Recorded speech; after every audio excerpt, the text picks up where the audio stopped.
강혜신의 오늘의 미국.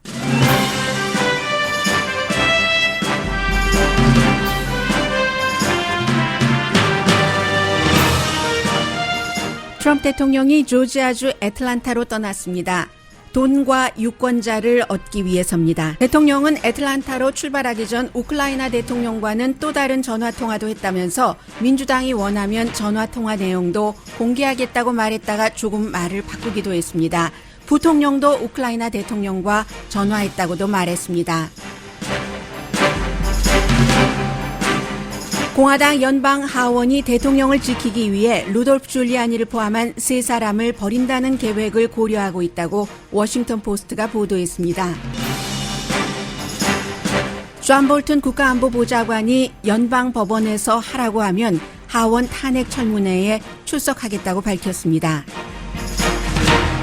뉴욕타임즈 기고문을 통해 백악관 기능이 마비됐다는 내부 고발을 한 인물이 쓴 책의 내용이 일부 공개됐습니다. 트럼프 대통령을 양로원의 골칫덩어리 엉클로 묘사한 책입니다. 이방카 트럼프가 탄핵 절차를 시작하게 한 내부 고발자의 신원을 밝히기에 대해서 아버지와 오빠와는 다른 입장을 말했습니다. 마이클 블룸버그 전 뉴욕시장이 오늘 민주당 예비선거 등록 후보로 등록할 것으로 알려졌습니다. 조 바이든 후보에게 나쁜 뉴스입니다. 미국 각 지역의 학교에서 탄핵이 이래저래 빅 이슈입니다. 홍콩의 민주화 시위 23일째에 대학생이 숨져 시위대가 격분하고 있습니다.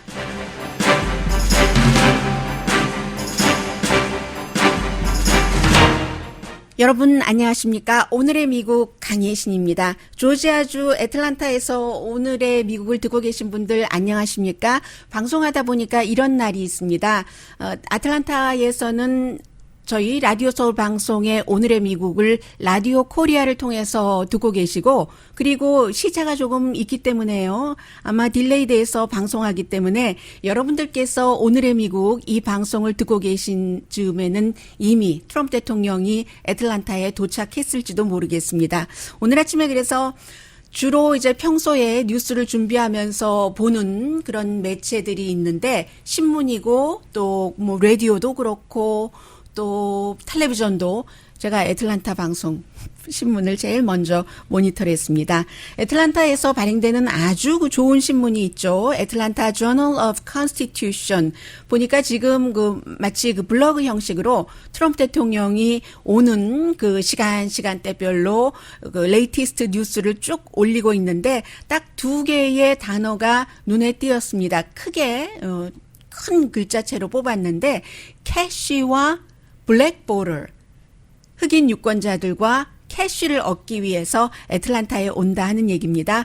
그래서 버크헤드라는 곳, 애틀란타에서 방송 듣고 계신 분들은 전부 아시겠죠? 그곳에서 기금 모금을 하고 다운타운에서 연설을 하는데, 물론 이제 애틀란타에서 대통령을 지지하는 많은 공화당 정치인들, 일반인들이 환영을 할 테지만, 민주당 쪽에서는 그쪽에 지역구인 니케마 윌리엄스, 조지아의 민주당 의장이기도 한 이상원 의원이 트럼프 대통령 정책이 아프리칸 아메리칸에게 결코 좋지 않다, 이런 것을 또 강조하는 우리 커뮤니티에 나쁘다 하는 얘기도 하고 있고요. 2016년도에 미국에서 트럼프 대통령이 아프리칸 아메리칸으로부터는 그 당시에 8%가 아프리칸 아메리칸 유권자들이 트럼프 대통령에게 투표를 했고, 나머지 투표한 사람들은 92%가 힐러리 클린턴에게 했다는 얘기인데, 꼭 힐러리 클린턴이어서 투표를 했다기보다는 민주당이기 때문에 전통적으로 아프리칸 아메리칸들은 민주당에게 투표를 하기 때문에 그랬고, 지금 여론조사를 해보면 그 8%가 딱 반이 돼서 4%밖에 되지 않거든요. 그러니까 트럼프 대통령이 내가 대통령이 되고 나서 히스패닉뿐만이 아니라 아프리칸 아메리칸 일자리를 얼마나 많이 만들었는지 여러분도 알지 않느냐 하면서 이번에도 또 나에게 투표를 해주셔야지 됩니다. 하는 말을 하기 위해서 애틀란타를 방문을 하는데 이 아프리칸 아메리칸들은 뭐 실업률 낮아져서 우리 일자리 찾고 하는 것은 좋지만 기본적으로 많은 것들이 우리에게 아주 모멸적인 말들도 했었고요. 뭐 비슷한 인구 분포가 있는 볼티모어라든가 이런 곳을 뭐 쥐가 들끓는다던가 많은 발언을 했었기 때문에 크게 트럼프 대통령으로 인해서 일자리를 갖게 되고 그리고 돈을 많이 벌게 된 그런 사람을 제외하고는 트럼프 대통령에게 그렇게 다가가고 싶어 하지는 않는 것 같습니다. 어쨌든 트럼프 대통령 오늘 조지아주 그 애틀란타를 방문하고 오늘의 미국을 들어주시는 애틀란타에서 그 라디오 코리아에서 라디오 서울에 오늘의 미국을 들어주시는 여러분들께도 제가 조지아 on my mind 언제나 조지아주가 애틀란타가 제 마음속에 있습니다 하고 다시 말씀을 드리겠습니다.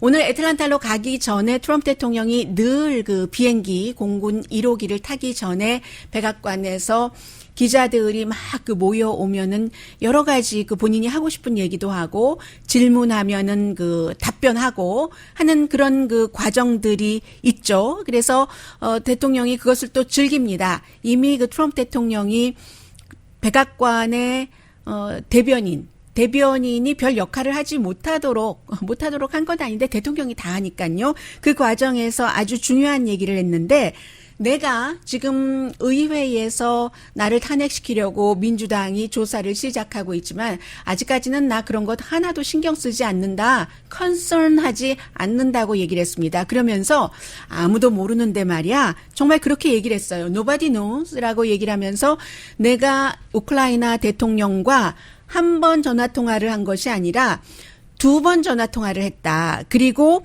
그 2번째 전화통화에 대해서는 아무도 모르는데 화면이 안 나옵니까? 들어오시니까. 네, 제가 캠 1을 다시 한번 눌러볼까요? 네, 괜찮답니다. 죄송합니다. 그래서 2번째 전화통화한 것에 대해서 아무도 모르지만 내가 원한다면 그 통화 내역을 얘기를 하겠다. 원한다면은 민주당에게 주겠다. 이렇게 얘기하다가요. 나중에 조금 있다가는 또 트럼프 대통령 그 특기가 나오는 거죠. Probably 뭐 그거 줄 수도 있지 뭐 하다가 그다음엔 또 다시 한참 얘기하다가 maybe라고 얘기하고 저는 그 다음 말이 중요하다고 생각이 됩니다. 나뿐만이 아니라 마이크 펜스 부통령도 우크라이나 대통령과 전화 통화했거든. 펜스 부통령에 달려있어. 그 전화통화도 뭐 공개하거나 말거나 트럼프 대통령이 그렇게 얘기를 했습니다. 이것은 굉장한 메시지를 주는 거죠. 공화당, 특히 공화당 정치인들에게 만약에 내가 탄핵된다고 해도 부통령인 마이크 펜스가 내 자리를 이어받지 않을 수도 있다는 경고입니다. 왜냐하면 마이크 펜스도 우크라이나 이 문제로 같이 엮일 수가 있기 때문에 그렇게 되는 경우는 그 순위가 넘버 1, 2, 3가 대통령, 부통령, 하원 의장인데 하원 의장이 지금 공화당이 아니고 낸시 펠로시 민주당이니까 민주당에게 이 대통령 자리를 임시로라도 줄래? 아니면 공화당 정치인들 알아서 나를 지켜봐 줄래? 이런 의미로 저는 그 받아들여졌고요. 아무튼 대통령의 얘기를 좀 먼저 들어보실까요? 전혀 나는 아무런 그 문제가 없다. 뭐 이렇게 우크라이나 부분에 대해서 얘기한 것 조금 들어보시겠습니다. 왜 제 말을 잘 안 들어요? 자. The call was perfect. Now they're after. I have a second call, but nobody knew about, and I guess they want that call to be produced also. You've heard that, John. So I have a second call. I had a second call with the president, which actually I believe came before this one, and now they all want that one. And if they want, 네, 너는 들었지? 하고 얘기를 하면서 존이라고 얘기하잖아요. 제가 볼 때는 그 화면이 존이 어느 존인지를 보여주지 않았지만 팍스 뉴스의 그 존 로버츠 백악관 출입기자라고 생각이 됩니다. 아마 팍스 뉴스의 백악관 출입기자에게는 그 내용을 알려줬었던 것과 봅니다. 그리고는 이제 오늘 아주 그 중요한 것 가운데 하나가 마이클 블룸버그 전 뉴욕 시장이 지난번에 내가 대통령 선거에 출마할 수도 있다고 했다가 이렇게 보니까 조 바이든이 나오니까 조 바이든이 나오지 않을 경우에 내가 출마할 것이라고 했습니다. 왜냐하면 조 바이든 그 후보와 그 마이클 블룸버그가 좀 그 성향이 비슷해서 같이 나오면 이 사람은 트럼프 대통령을 너무 싫어하기 때문에 그 앤티 트럼프이기 때문에 서로 표를 그 낮춘다. 그러니까는 이게 좋지 않은 것 같아 하는데 가만 보니까 조 바이든 그 부통령이 여러 가지 이 우크라이나 문제에 대해서 트럼프 대통령만 피해보는 것도 아니고 요즘 돈도 잘 그 모이지 않고 오히려 아주 그 좌쪽으로 가까운 엘리자베스 워렌 후보보다도 뒤지는 여론조사도 나오고 하니까 다시 그것을 신경을 쓰는 겁니다. 그래서 지금까지는 2020년 대선에 있어서 좀 바깥에서 뭔가를 해보려고 했었던 이 사람이 총기 규제를 강화하는 것을 원하고 있고 그리고 기후변화에 돈을 굉장히 많이 썼잖아요. 트럼프 대통령이 마이클 블룸버그 나오면 아주 싫어할 것이라고 생각이 됩니다. 왜냐하면 본인보다 훨씬 부자이기 때문에 정치인이 정치 활동을 할 때 부자라는 것은 본인이 기금 모금을 하지 않고 자신의 돈을 쓸 때는 무한정으로 선거 자금을 쓸 수 있다는 얘기가 됩니다. 그런 면에서 돈과 연관해서 두 가지로 그 트럼프 대통령이 싫어할 것 같고요. 일단 오늘 이제 미국이 50개 주이기 때문에 후보들이 예비선거에 그 투표 용지에 이름을 올리려면은 전부 데드라인이 있는데 그 알라바마주가 데드라인이 그 빠릅니다. 아마 오늘인 것 같아요. 그래서 오늘 서류 접수를 그 알라바마주에 아직은 안 한 것 같은데 할 것이라고 하고요. 그래서 모든 그 매체에서 얘기하기를 마이클 블룸버그 하면서 꼭 하나 그 안에 그 붙는 게 있어요. With a deep pocket. 이게 파켓이 아주 깊다는 얘기는 돈이 많다는 얘기잖아요. 포브스가 본 것을 보면은 이 사람의 돈이 뭐 한 얼만큼인지 저는 전혀 상상이 안 가는데요. 520억 달러. 트럼프 대통령이 지금 그 블룸버그 뉴스에서는 한 30억 달러, 포브스에서는 37억 달러라고 하니까 트럼프 대통령보다 10배보다도 훨씬 마이클 블룸버그가 그 돈이 그 많다는 얘기고요. 원래는 공화당으로 뉴욕에서 시장을 했지만 그 뒤에 그 공화당을 그 탈퇴를 했고요. 그런 것 요즘에 많죠. 그리고 나서 이번에는 뭐 지금은 무소속이지만 무소속으로는 대통령에 당선될 수 없기 때문에 민주당 후보로 등록을 하게 될 것이고요. 돈 얘기를 또 한번 해보겠습니다.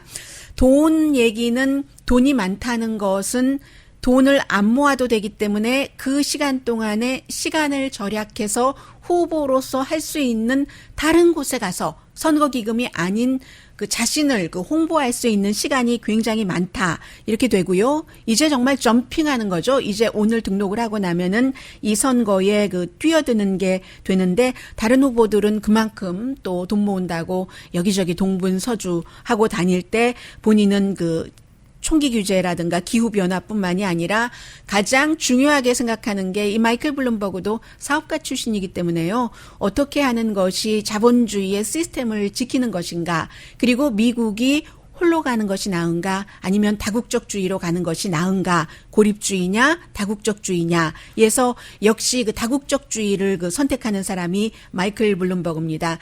그런데 제가 한 가지 그 걱정되는 것은요. 이 마이클 블룸버그 입장에서 보자면요.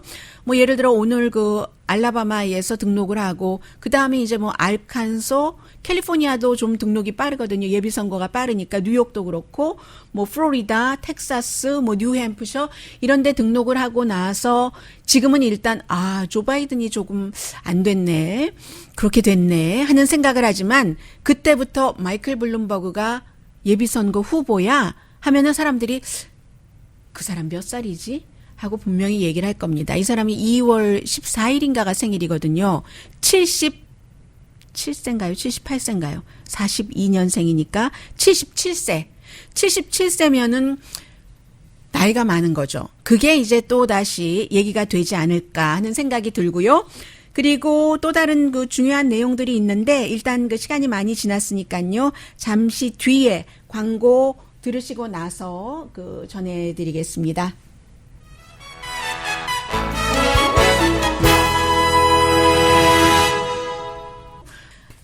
요즘 많은 분들이 그 만나면은 특히 미국에서는 우리 어머님, 아버님 양로병원에 계시는데 또 쫓겨나게 생겼다고 양로병원을 또 알아봐야지 된다고 원래 점잖으신 분이었는데 왜 양로병원에서 그렇게 그 문제 어른이 됐는지 모르겠다고 무척 고민하고 전화하고 어딜 알아보고 하시는 분들 상당히 많거든요. 그런데 미국의 트럼프 대통령이 양로병원에 그 같은 엉클과 같다라고 묘사한 책이 11월 19일에 나오고 일부가 어젯밤에 공개가 됐습니다. 그리고 아주 그 밖에 중요한 뉴스들 잠시 뒤에 뵙겠습니다. 네. 지금 마우스가 3개라서요. 적응이 좀 잘 안 되고 있습니다. 이 마우스 맞는 것 같은데요. 네. 라디오 서울 방송 오늘의 미국 듣고 계십니다. 네. 잠시 뒤에는 제가 그 사람과의 관계에서 누구를 이용하고 싶지도 않지만 그 이용당하고 싶지도 않다. 그러니까 공격은 안 해도 방어는 한다. 이런 그 인생관을 갖고 살아가시는 분들이 상당히 많으시잖아요. 그런데 이제 정치계에서는 이용당하고 버림받고 하는 일들이 있습니다. 지금 아마 그 버림받음을 계획하고 있는 그 버림을 누구를 버리려고 계획하고 있는 사람들이 있는데 그게 잘 될지는 모르겠습니다. 잠시 뒤에 전해드리겠습니다. 남을 버리는 일도 없어야 되겠지만 버림받는 일도 안 당하도록 방어 정도는 해야죠. 네, 일단 그 경고, The Warning이라는 책입니다. 이름 없는 기고자.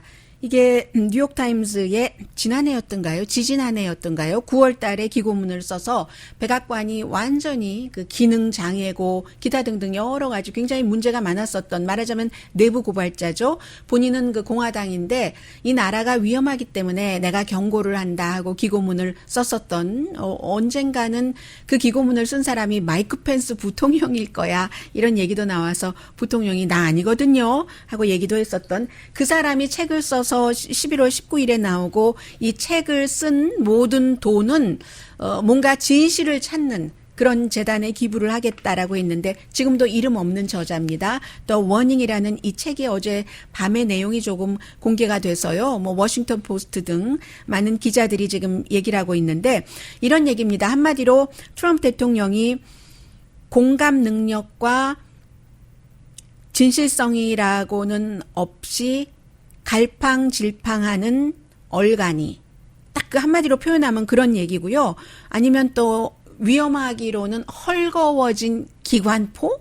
이렇게 얘기를 해서 여러분께서 이 책의 저자가 쓴 겁니다. 널싱홈에서 아침에 어떤 여러분의 엉클이 아침에 이제 그 널싱홈에서 나이도 많이 드셨고 또 그 정신도 혼돈 상태를 경험하고 하시니까 바지도 안 입은 채로 막 콜트야드 같은 데를 막 뛰어다니면서 아침부터 카페테리아 음식에 대해서 불만을 하고 하면은 널싱홈의 스태프들이 전부 그 엉클을 쫓아다니느라고 이리 뛰고 저리 뛰고 야단법석하는 그런 엉클의 모습이 트럼프 대통령이다라고 얘기를 합니다. 그래서 언제나 백악관 스태프들이 트럼프 대통령이 뭐라고 아침 일찍부터 트윗을 하면은 놀라고 당혹스럽고 해서 이걸 어떻게 수습해야지 하고 막 그 뛰어다니는, 또 대통령이니까 눈치도 봐야 되잖아요. 그런 얘기를 하고 있고, 그런데 이 저자가 얘기하기를 엉클은 날마다 그렇게 바지도 안 입고 뛰어다니는 것은 아니고, 그리고 그 엉클은 방송에 나오는 것도 아니고 그 엉클이 미국 정부라는 그런 그 기능의 제도의 단추를 누르는 그런 그 대통령의 역할을 하는 사람도 아니다라고 얘기를 합니다. 그만큼 이제 트럼프 대통령이 더 위험하다고 얘기를 하고 있는데요. 예를 들어서 조금 그 대통령 직책적으로 접근을 해보면 인도 태평양 파트너십과 방어, 그 아시아 태평양이 이것을 인도 태평양이라고 했잖아요. 트럼프 대통령이 인도와 사우디아라비아에 관심이 상당히 많습니다. 사업할 때부터 그랬어요. 인구도 많고 돈도 많이 모일 수 있는 곳이고 하니까. 그래서 이런 인도 태평양 파트너십과 방어라는 보고서를 누군가가, 전문가가 대통령이 이걸 좀 읽어주셔야지 되는데 라고 생각을 하고 그것을 대통령에게 줄 때 읽게 하려고 정말로 온갖 노력을 다 해야지 되는데 대통령에게는 그 보고서가 마치 그 아람 말이요, 샘 게이의 말 이런 것과 같아서 또 대통령 스스로 집중해서 어떻게 좀 파악을 해보려고 하는데도 집중 자체가 조금 안 되는, 그리고 누가 얘기를 해줘도 그 얘기 듣고는 그 전문적인 것을 이해할 수 있는지도 잘 모르겠다, 그런 얘기도 하고 있고요. 그에 비해서 뭐 여자의 몸무게에 대해서 자주 얘기를 한다던가 얼굴 생김새에 대해서 얘기를 한다던가 옷을 왜 저렇게 입었어? 뭐 이런 얘기를 한다던가 아니면 그 친한 사람들과 있을 때는 이민에 관해서 얘기를 하면서 히스패닉계의 뭐 영어 말하는 그런 액센트 같은 것을 흉내낸다던가 이런 얘기를 한다고 하고요. 그래서 결국은 그 정신 상태 여러 가지가 트럼프 대통령이 대통령을 하기에 적합하지 않다. 사실은 처음부터 트럼프 대통령이 집권했을 때부터 해왔었던 얘기가 다시 반복된다고도 볼 수 있는 얘기고요. 그래서 만약에 그 사람이 정상적인 사고를 갖고 있는 사람이 트럼프 대통령과 같이 이렇게 지내다 보면은 굉장히 조금 그 불편해진다 이런 얘기도 했고요. 너무나 그 대통령이 그 혼돈스럽고 하는 말과 행동이 그리고 아주 짜증을 자주 내고 화도 자주 내고 정보를 합쳐서 분석을 하고 이래서 사태를 파악하는 것에 굉장히 약하다고 얘기를 했고요. 그런데 이게 가끔 그러는 게 아니라 너무 자주라기보다 이 사람은 정규적으로라고 regularly라고 단어를 그 표현을 했습니다. 그리고는 가장 중요한 것 가운데 하나가 본인 주변 사람들에게 그리고 나라에 국민에게 거짓말을 한다. 그래서 백악관이 굉장히 혼돈스럽기 때문에 사실은 트럼프 대통령의 이 행동은 양로원의 엉클에 비교될 수도 있고 12살짜리 아이에게 정부라는 거대한 조직의 버튼을 맘대로 그 눌러라 하는 마치 12살짜리 아이에게 그 비행기 관제탑을 컨트롤할 수 있게 하는 그 권한을 주는 것과 마찬가지다 하는 이 책이고요. 아마 10월 19일에 책이 발간이 되면은 조금 더 새로운 내용이 나오지 않겠어요? 원래 책이 나오면 사람들 관심을 갖게 하려고 좀 몇 가지 원래 알려졌었던 것 그리고 새로운 것들을 좀 기자들에게 먼저 얘기를 합니다. 해서 워싱턴 포스트의 기자가 제일 많이 본 것 같고요. 그리고는 드디어 항상 그럴까 말까 하면은 결국은 그렇게 되는 경우가 상당히 많죠.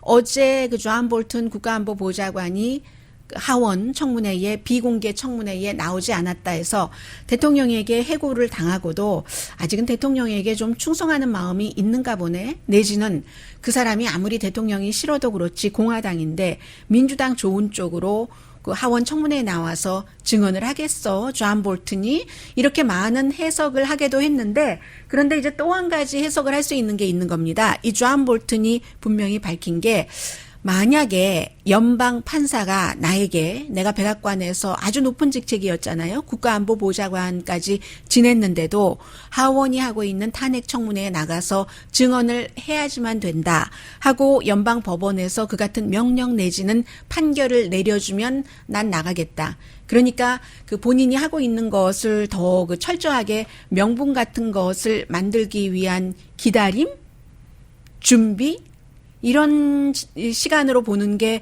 오히려 그 존 볼튼이 어제 왜 안 나왔나 하는 것을 해석하는 데는 더 그 맞는 것 같습니다. 그리고 비공개 청문회보다는 공개 청문회가 더 훨씬 그 영향력이 크지 않겠어요? 그렇게 돼 있고요. 제가 오늘 여러분들께 전해드리고 싶은 내용입니다. 하원에서 공화당의 하원 의원들이 트럼프 대통령 처음에도 마음에 안 들었고 지금도 마음에 안 드는 게 많지만 지키고 싶은 겁니다. 민주당이 대통령 되는 것은 정말 볼 수가 없는 거죠. 내 살아생전에는. 그래서 이렇게 보니까 우크라이나 대통령과 그 전화통화한 게 아무래도 아무것도 아닌 것은 아니니까 안 되겠다. 우리 대통령을 살리자. 대신에 세 사람을 버리자. 루돌프 줄리아니, 대통령의 개인 변호사, 고든 선들랜드, 유럽 대사, 그리고 또 한 사람이 그 대통령의 비서실장인 비서실장 대행이요. 믹 멜버니까지 버려버리자. 이게 지금 공화당에서 실현이 될지 되지 않을지 모르지만 기획을 하고 있는 일이랍니다.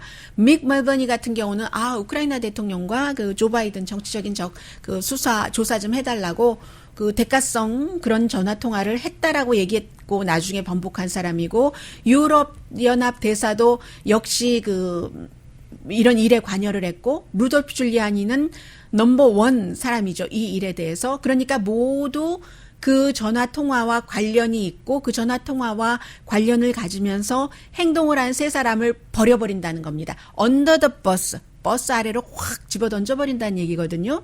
어떤 형태로요? 당연히 대통령은 잘 몰랐는데 그 사람들이 알아서 한 일이야.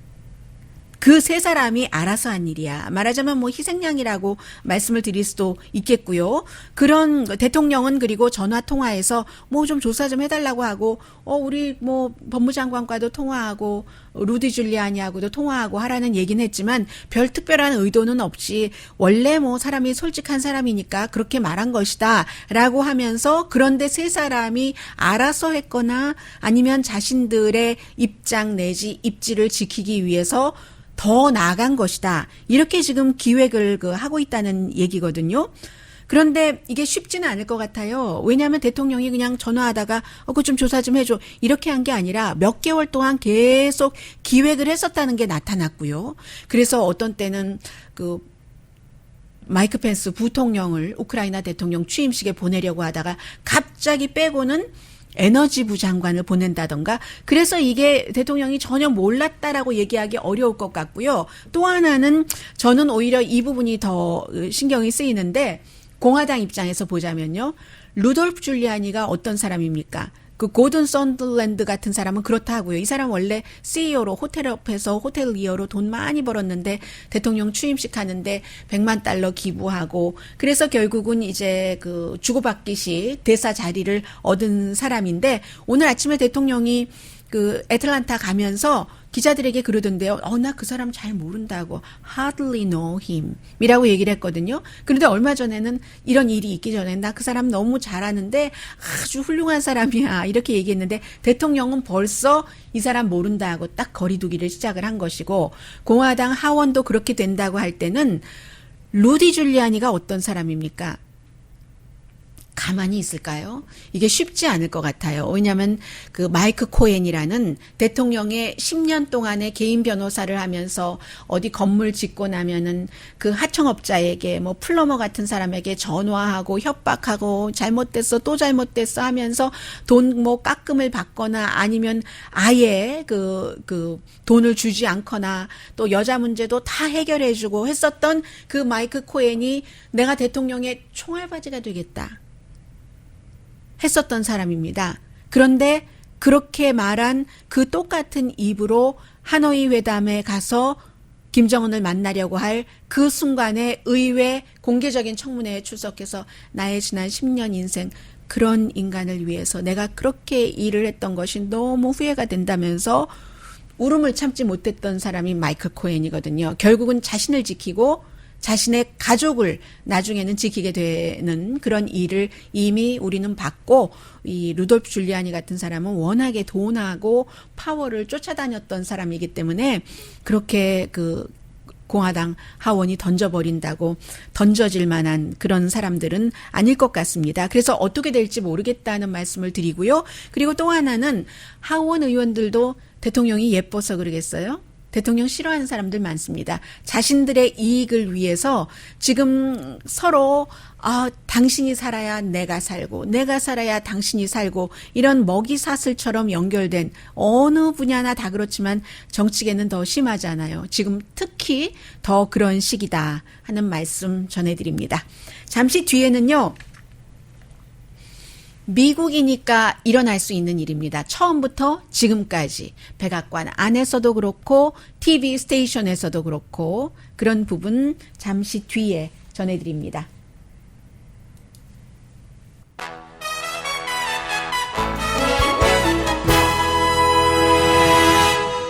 라디오 서울방송 오늘의 미국 듣고 계십니다. 오늘 아침에 사진을 보는데 대통령의 딸이기도 하지만 백악관 자문이기도 한 이방카 트럼프가 하얀 옷을 입었어요. 처음에는 윗부분만 봤는데 그저 평범한 하얀 옷인가 싶었는데 아래까지 보니까 통바지로 쫙 아래 위로 하얀색을 입은 것을 보니까 이게 그냥 일상복이 아니라 금요일이라서 일상복이 아니라 정장을 입은 것이구나 하는 것을 알 수가 있었습니다. 보니까 모로코에 갔어요. 대통령의 딸로서가 아니라 뭐 자문으로서 여러 그 중요한 역할들을 하고 있는데 중요한 역할들을 하고 있다기보다는 아버지가 대통령이니까 또 아버지가 이 딸을 키우려는 이 정치적으로 여러 가지 그 마음으로 뭐 장기를 둘 때 이번에 여기 이렇게 해서 이렇게 모아서 한꺼번에 이쪽으로 뭐 이런 것을 계속 하고 있잖아요. 그래서 이번에도 그 모로코에도 가서 개발도상국가의 여성들에 관한, 여성이니까요, 이방카 트럼프가 그런 일에 그 관여를 하면서 일을 하고 있는데 뭐 하루는 아닌 것 같아요. 에피통신과 인터뷰를 했는데 대통령의 딸이면서 그 어드바이저인데 25분 동안 그 단독 인터뷰를 하면은 상당히 긴 길이의 인터뷰였거든요. 여러 가지 얘기를 많이 했는데 그 가운데 하나는 오빠와 다른 얘기를 할 수 있다는 게 미국적인 것이고요. 아빠와도 다른 얘기를 하고 그리고 아빠가 대통령이라고 아빠 따라서 아무런 경험도 없는데 백악관에 들어가서 아빠라는 정치인의 자문을 한다는 것도 상당히 미국이니까 트럼프 대통령의 딸이니까 가능한 일이고요. 그런데 그 아빠와 오빠와는 다른 얘기를 했습니다. 지금 자레드 쿠슈너나 이방카 트럼프는 가끔 그럴 때가 있어요. 이 사람들이 워낙에 그 민주당 그 텃밭에서 자랐고 또 그런 친구들이 많고 또 대통령으로서도 전략적으로 그런 게 필요할 수도 있을 겁니다. 그래야지 어떤 부분에 이거 너무 지금 보수적으로 공화당 쪽이 하다가 그래도 그 대통령의 딸과 사이는 좀 안 그렇지? 기후변화에 대해서도 그렇고 뭐 좀 그렇잖아? 이런 식으로 좀 희석하는 그런 그 역할도 있는 것 같고요. 내부 고발자, 탄핵 절차를 밟게 한 그 내부 고발자의 아이디가 신원이 중요한 게 아니라 그 의도가 더 중요한 것이다. 왜 이런 그 우크라이나 전화에 대해서 얘기를 하게 됐는가. 그렇게 얘기를 했고요. 그러나 그럼에도 불구하고 여전히 그 아버지와 똑같은 입장도 갖고 있습니다. 민주당이 2016년부터 우리 아버지가 대통령 된 것이 못마땅하기 때문에 우리에게 이렇게까지 가혹하게 하는 거다. 원래 대통령으로 뽑아놨으면 국민이 뽑아놔서 합법적으로 대통령이 됐으면 지켜봐줘야 되는 게 아닌가. 1년, 2년이라도. 그런데 우리 아버지는 대통령이 되자마자부터 가혹 행위를 당해왔다. 이런 얘기는 했고요. 좀 기다려줬어야지 하는 그래서 이제 이 부분에서 지금 좀 다르다라는 말씀을 드리고요. 그리고 이것도 상당히 미국적인데 대통령의 아들인 그 트럼프 주니어는 내부 고발자 신원 밝혀야지 된다고 하거든요. 팍스뉴스의 그 몇몇 앵커들과 마찬가지로 나 이미 알고 있다라는 얘기를 하고 미국은 법적으로 그 대통령을 포함해서 많은 권한을 가진 사람들이 권력을 함부로 남용하지 않게 하기 위해서 미국식 5호 감시제인 거죠. 뭐 좀 민주적인 방식에 그래서 이제 그 모든 것들이 대통령이 외국 정상과 통화를 하면 누구도 듣고 그리고 몇몇 사람들이 듣고 난 뒤에 그 부처에서 뭔가를 트랜스크립 같은 것을 만들어서 각 뭐 장관에게도 그 관련 부처에게도 돌리기도 하고 그런데 이거 아니다 해서 이번에 이제 내부 고발자가 나온 거잖아요.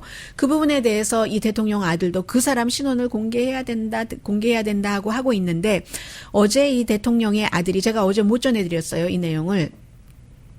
그 ABC 텔레비전의 아침 그 모닝 그 더 뷰라는 데 출연을 해서 얘기를 막 하는 과정에 누구와 거의 싸울 뻔했습니다. 미국 사람 그 표현으로는 그 정도면 싸웠다고 봐도 될 것 같아요. 대통령의 아들과 대통령이 될 뻔한 사람의 딸 그리고 그 두 아버지들끼리는 사이가 아주 나빴던 메건 맥케인, 존 맥케인의 딸이 더 뷰의 공동 진행자잖아요. 이런저런 얘기를 하면서 그 대통령의 아들에게 당신과 당신 가족이 미국에 얼마나 많은 사람들을 고통받게 하는 줄 모른다고 대통령의 아들한테 그 방송에서 그렇게 얘기를 하는 거예요. 그랬더니 그 대통령의 아들은 또 다른 뭐 여러 사람이 출연자와 진행자가 있었거든요. 뭐 또 다른 사람을 공격을 하고 반론을 하고 하는데 말이야말로 끝나는 거지만 미국이 이런 나라가 미국이다. 어쨌든 그 대통령의 아들은 그 우리 아버지를 괴롭게 하는 그 내부 고발자를 우리가 다 공개를 해야지 된다라고 얘기하면서 사람들이 그거 법으로 하는 거 아니야. 그리고 그 대통령의 아들이 그게 뭐야라고 얘기하면 나는 민간인인데 뭐 내가 무슨 뭐 직책을 갖고 일하는 사람도 아닌데 민간인이 왜 나의 그 표현의 자유 권리를 누리지 못해? 이렇게 얘기를 하고 그리고 트럼프 대통령이 그렇게 싫어해서 그 사람이 이미 숨졌는데도 또 때리고 또 말로 또 때리고 또 때리고 했던 그것도 그 베트남전에 나가서 그 포로가 됐었던 그 존 맥케인의 딸이 공동 진행하는 그 프로그램에 나가서 두 사람들이 argue를 한 이게 이제 그 내용보다도 미국은 이 정도는 된다. 이 정도 나라는 된다 하는 뜻에서 말씀을 드렸고요. 그리고 이제 또 하나는 이 내용은 200만 달러 물어내야지 되겠는데요. 그 대통령 집안에서. 왜냐하면 이게 하도 소송이 많이 걸려서 현직 대통령 이것도 미국인 거죠. 다른 나라 대통령에게 이렇게 소송이 걸린 게 많지 않을 겁니다. 그런데 이제 그 2018년도 뉴욕에서 막 조사를 하다가 뉴욕 검찰이 뉴욕의 판사에게 이 트럼프 재단이라는 것은 트럼프 파운데이션이라는 것은 문을 닫아야지 됩니다 하고 요청을 했습니다. 그리고 실제로 문을 닫으라고 했고 트럼프 재단도 이제 그 재단이라는 게 트럼프 그 사업하는 재단은 아니고요. 사업하는 그 트럼프 그 파운데이션은 아니고요. 자선 사업하는 데가 있었잖아요.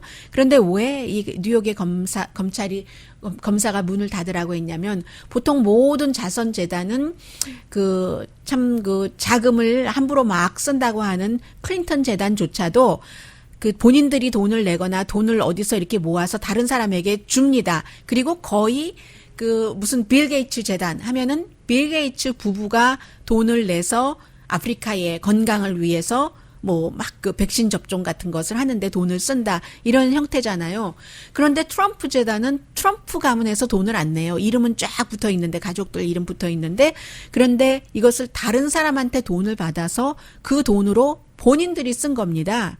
그랬기 때문에 본인들이 쓴 돈을 다시 내놔라 해서 200만 달러 내놓기로 합의를 했는데 트럼프 대통령 절대로 내가 뭘 잘못했는데 내 사전에 합의 같은 거는 없어 라고 얘기하다가 결국은 뭐 합의 조정한 거죠. 그 법원에서 해서 200만 달러는 남의 돈 받아서 우리 가족이 그 대통령도 쓰고 아들도 쓰고 딸도 쓰고 했었던 200만 달러는 물어나게 됐다 하는 내용이고요. 잠시 뒤에는 이 세상 어디에서나 학교는 아주 중요합니다. 미국과 홍콩의 학교에 대해서 말씀드리겠습니다.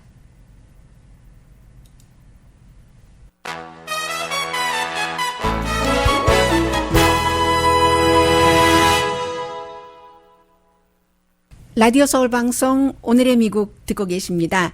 네, 미국 학교에서 그 자녀들을 가르칠 때 특히 뭐 학교 이외에서도 여러분들 뭐 디베이트하는 그런 클래스도 있고 또 돈을 들여서 학원에서도 많이 가르치시는데요. 제가 오늘의 미국을 방송하면서 항상 그런 생각을 합니다. 학교에서 고등학교나 대학생쯤 되면은 중학교 때부터 그 current affairs or current 그 이벤트에서 학생들이 뭔가 토론을 하면서 사회를 알아가는데 우리 사회 시간처럼요. 그런데 그 혹시라도 그 부모님들께서 오늘의 미국을 들어두시는 게 조금이라도 도움이 되지 않을까 뭐 이런 생각을 하면서 방송을 하거든요. 그런데 이번에는 미국의 전국에 있는 미국 학교에서 특히 이제 고등학교에서는 토론을 하는데 탄핵에 대해서 토론을 하는데 학생들에게 뭐 대통령을 탄핵시켜야지 된다 말아야지 된다 이런 거라는 게 아니라요. 쭉 그 절차가 헌법이라는 것을 알아야지 되고 대통령의 파워라는 것도 알 수 있고 그러면 이제 정부 구조에 대해서 배우는 게 되겠죠. 그래서 이제 학생들에게 가장 중요하게는 절차상의 사실과 개인의 판단 절차상의 그 사실과 개인의 판단이라기보다 개인의 믿음이라고 할까요? 이 두 가지에서 탄핵에서도 개인의 믿음이 뒤로 가고 절차상의 팩트가 그게 이제 앞으로 가야지 되는 그런 것들을 이제 학생들이 배울 수도 있고요. 그래서 얼마 전에 그 뉴욕타임즈가 10대 학생들의 생각을 쭉 얘기를 해봐라 했더니 10대 학생들이 대부분 이 대통령 탄핵에 대해서 학교에서 뭔가 디베이트 하는 것은 좋다고 얘기를 했는데 일부 학생들은 이것도 그 어느 나라나 마찬가지 같아요. 선생님이 이 내용을 이렇게 이끌면서 자신의 생각을 학생들에게 주입하려고 유도를 해서는 그거는 안 된다. 이런 얘기가 좀 나왔었고요. 홍콩이 시위가 6월 달부터 시작을 해서 지금 23개월째라는데 직접적으로 23살 학생이 숨졌습니다. 1층 파킹랏 1층에서 떨어져서 숨졌다고 하는데 지금 그 시위대들은 경찰에 쫓겨서 그렇게 됐다라고 얘기를 하고 있고 경찰은 조사를 하고 있고요. 홍콩 정부는 슬픔과 유감 이런 그 표현을 했는데 22살의 대학생이랍니다. 홍콩 University of Science and Technology 대학교 다니는데 이 대학교 지금 총장실도 학생들이 갔고 카페테리아 같은 데 가서 봐라 이렇게 경찰이 너무나 잔혹하게 가혹하게 진압을 하니까 결국은 숨지는 학생까지 나오지 않느냐. 우리는 자유를 위해서 시위를 하는 건데 하면서 그 뒤에는 그 어떤 분노가 일어나는지는 짐작하실 것 같습니다.